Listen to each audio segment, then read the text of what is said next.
राजधानी भोपाल में देश की बैठक संपन्न हो रही है और इस बैठक में प्रदेश के हर जिले से जय शिव आए हैं।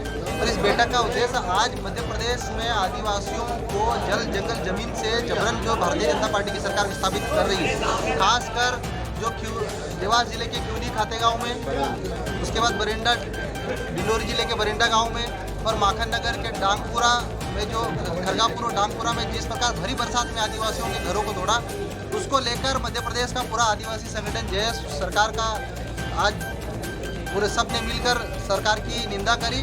सरकार जयस का विरोध जयस सरकार का विरोध कर रहा है और हमारी इस संगठन की मीटिंग के माध्यम से मध्य प्रदेश में जो सरकार आदिवासियों के मुद्दों से जो चर्चा करने से भाग रही है, सदन में जो लेबर कोड बिल पर, चाहे आदिवासियों के वन अधिकार कानून पर जो सरकार चर्चा नहीं करा रही है, उसको लेकर ये मीटिंग रखी गई। साथ में जयस की कार्यकारिणी जो प्रदेश स्तरीय कार्यकारिणी इंद्रपाल मरकाम जी के जो हमारे प्रदेश अध्यक्ष है, उनके नेतृत्व में कार्यकारिणी का विस्तार किया जा रहा है, जिसमें सभी प्रदेश के 52 जिलों के जयस के जिला अध्यक्षों की नियुक्ति आज। अलावा जी, पेशा कानून के बारे में सरकार बोल रही है हमने पेशा कानून लागू कर दिया है, क्या वास्तव में कर दिया है? मध्य प्रदेश में सरकार ने पेशा नियम तो बनाए, लेकिन ग्राम सभाओं को कोई अधिकार नहीं दिया।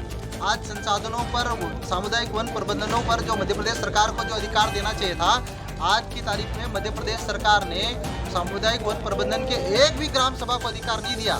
न ही ग्राम सभाओं को खनिजों पे अधिकार दिया, न ही ग्राम सभाओं को संसाधनों पे गांव की सीमा के भीतर जो आ रही उन पे अधिकार दिया, न ही पेशा के तहत जो समितियां बनी उन समितियों की सरकार समीक्षा कर रही, नहीं उन समितियों की न तो प्रशासन सुन रहा है, कलेक्टर न तो सुन रहा है, न एसपी सुन रहा है, न टीआई सुन रहा है। सारी पेशा समितियों का खुला उल्लंघन हो रहा है और पेशा कानून का जमीनी स्तर पे कोई लागू नहीं किया है। सरकार सिर्फ गुमराह कर रही है, मध्य प्रदेश के 2 करोड़ आदिवासियों के साथ धोखा कर रही है। आदिवासियों के साथ धोखा हो रहा है। आप एक विधायक हैं और विधानसभा सदस्य भी हैं, विधानसभा में बैठते हैं, इसके बाद भी सरकार ने सुनी, तो इसको किस नजरिए से देखते हैं? हमने सरकार अगर आदिवासियों की मुद्दों को लेकर सरकार में सदन के भीतर भी गंभीर नहीं हो रही है, हम देख रहे हैं कि हम आवाज़ उठा रहे हैं लेकिन सरकार सुन नहीं रही है। आदिवासियों की मांगों को लेकर सरकार गंभीर नहीं है, आदिवासियों को बजट दुरुपयोग किया जा रहा है। तो अब मध्य प्रदेश का पूरा आदिवासी समाज जो प्रदेश का लगभग 2 करोड़ की आबादी है, हर जिलों में सरकार के खिलाफ धरना प्रदर्शन किया जाएगा।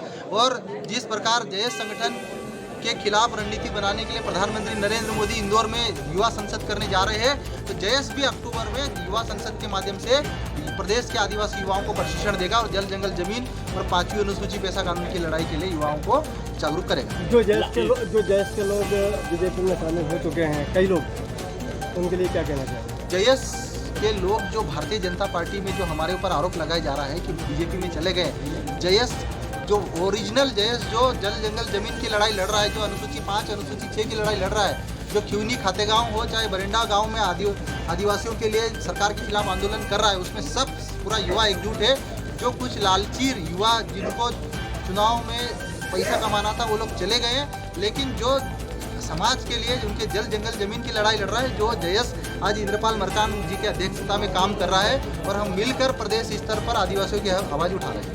जयस समाज के पूरे जो मेंबर्स हैं पूरे प्रदेश में कितने होंगे पदाधिकारी और मेंबर? मध्य प्रदेश में कम से कम 10 लाख के लगभग जयस के सदस्य बन चुके हैं और आगामी समय में हम अभी जो कार्यकारिणी का विस्तार हो रहा है और बूथ लेवल पे संगठन का विस्तार करने जा रहे हैं और ज़्यादा से ज़्यादा हम कोशिश करेंगे कि जो पढ़े लिखे युवा हैं, जो जागरूक युवा हैं, जो जयस संगठन से जुड़कर अपने जल जंगल जमीन की लड़ाई लड़ेंगे।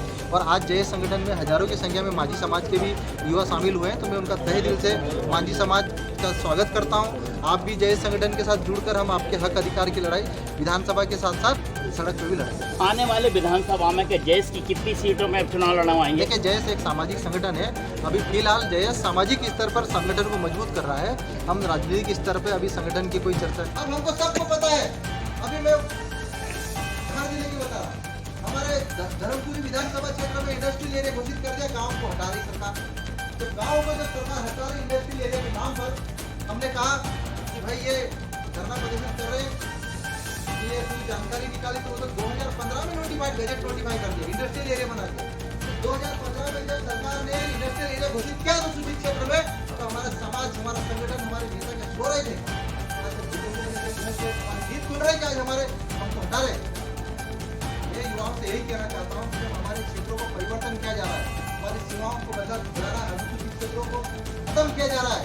आज अगर हम नहीं जागेंगे तो जब कानून बन जाएगा, आज बताओ आजाद भारत में जितने कानून हमारे केवल बने थे, 5वीं अनुसूची 6वीं अनुसूची हम ले नहीं पाए, आज एक कानून हमारे पक्ष में बना नहीं पाए। और अगर सरकार हमारे जो मिला हुआ अधिकार संविधान में बाबा साहब अम्बेडकर की बदौलत से थोड़ा बहुत दे रखा है वो भी हटा देगी तो हम हजारों सालों की गुलामी में चले जाएंगे। इसलिए हमको अभी भी एक दूसरे पर भरोसा करना पड़ेगा। हमारे साथ हमारे युवाओं में एक दूसरे पर भरोसा है, एक दूसरे की गलती निकाल दे। मैं बोल रहा हूँ आप मुद्दों के आधार पर दोस्ती करो, व्यवहार के आधार पर कोई दोस्ती नहीं हो। जो मुद्दों के आधार पर